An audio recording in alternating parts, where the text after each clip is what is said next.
Hey guys, Garrett here, also creative handyman online. So recently I got a request from one of my followers asking me to make more farming videos. So I have that ADHB, so attention deficit hyperblessing. So I get into a whole bunch of different stuff. So that's why some of my videos have kind of strayed from the farm a little bit. I do get into a lot of stuff. I do like to share that stuff as well. But it was a noble request to get back to the farming. A lot of times I'm just so busy getting my hands dirty that I don't want to mess with the cameras. So that's why one reason I haven't made a lot of farming videos. But I want to get on that and give you guys what you want. And I'm really happy to make some farming videos. So today I'm going to show you a quick video of how I built a slap together, nothing fancy, pig feeder. So let's get into it, see if we can do this and stay alive. These mangalitzas are getting bigger, and with that are getting bolder. So I didn't get to work with them much when they were piglets, unfortunately.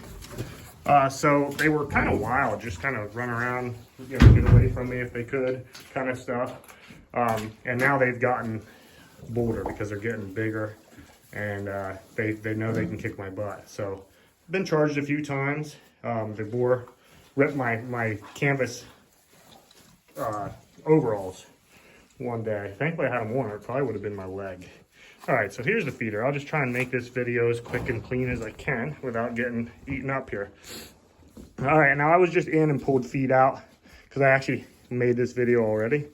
And the boar did attack me and kind of messed it up. I might show a clip of that. He didn't attack me bad, but he tried. You know, he just kind of let me know he's willing. So I had already pulled a bunch of feed out. Normally you don't see that much feed laying there. There you can see this girl eating. So she's getting in there real easy. So I just want to show you the rough dimensions. This is a 2x12 from the lumber yard. So this is pressure treated. I don't think enough of copper or anything is going to leach out into the feed. I've never had a problem with it. I'm not worried about that. I know some people might be. But this is a 2x12. It is roughly 38 to 42 inches high is what we have here. Same on the other side for my verticals. And then on the bottom, I did the same thing. And that is roughly 4 feet long. So 4 feet from there to there. And that all screwed together. I did put a 2x4 right here. Fastened in, I ran a screw in on the outside edge here. So that's down in there. There's 2x4s up here. This one's obviously put on square with the back edge. This one, I only ran one screw in to start with. That way I could turn this thing and get the angle I wanted. And you could do just whatever angle, it doesn't really matter. But I left, sorry girl, I didn't mean to scare you. I left about a 6-inch gap here to the front of the 2x12. And so actually, because this is a 1-inch board, it actually would be a 7-inch gap for your 2x4 that goes in here.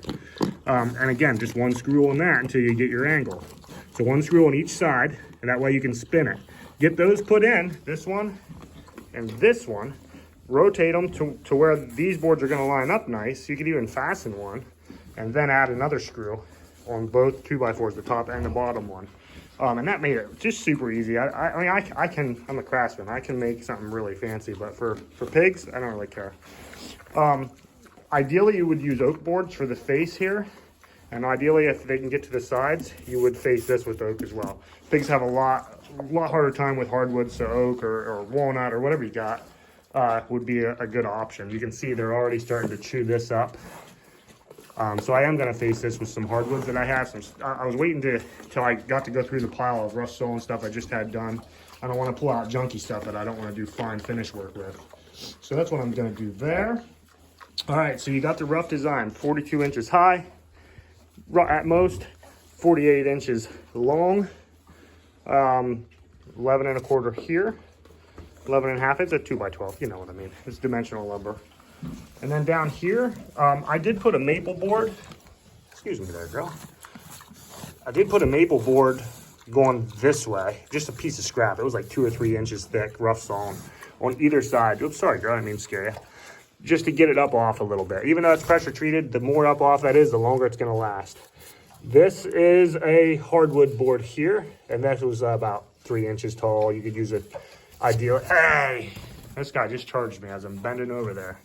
Little bugger. false charge, thankfully, but anyway. Ideally, you would use something that's more like 3.5 to 4 inches high here. You can see I actually put another board on to make it a little higher. That way the feed doesn't fall out as easy.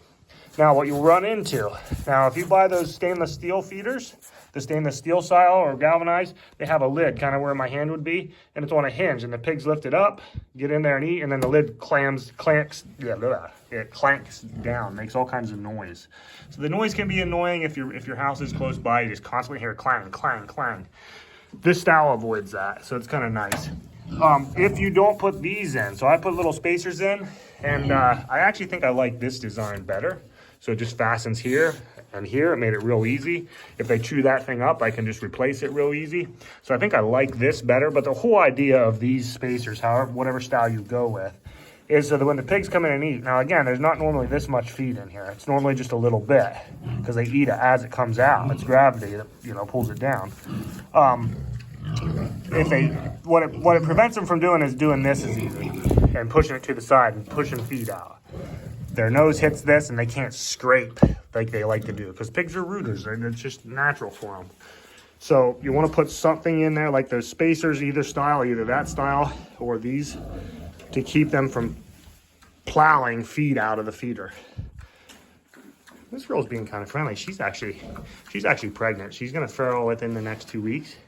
You can see she's got a rounded belly. Her belly has dropped. That usually happens in the last 2 weeks. She hasn't really started to bag up yet, but her vulva, I noticed, you can't see it here, is much bigger today than it has been. That's another sign that her pelvic bone, everything's opening up. Her whole pelvic region is opening up and gonna get her prepared for pushing babies out. So I'm kind of excited about that. Some more mangalitzas. We gotta have them. They're so tasty. But at the other farm, I have regular pigs. This farm, I have mangalitza pigs. So there, that's how you make the feeder. And it does hold roughly, I think it was around 250 pounds is what I held in here. So it goes a long ways. These pigs are at a size now where they need to soon start being rationed.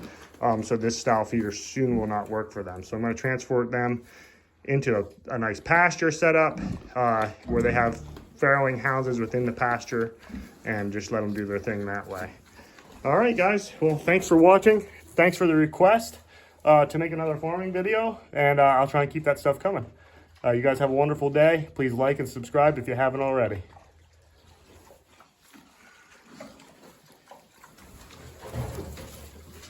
Bye, pigs. Oh, you're not going to attack me this time. How nice.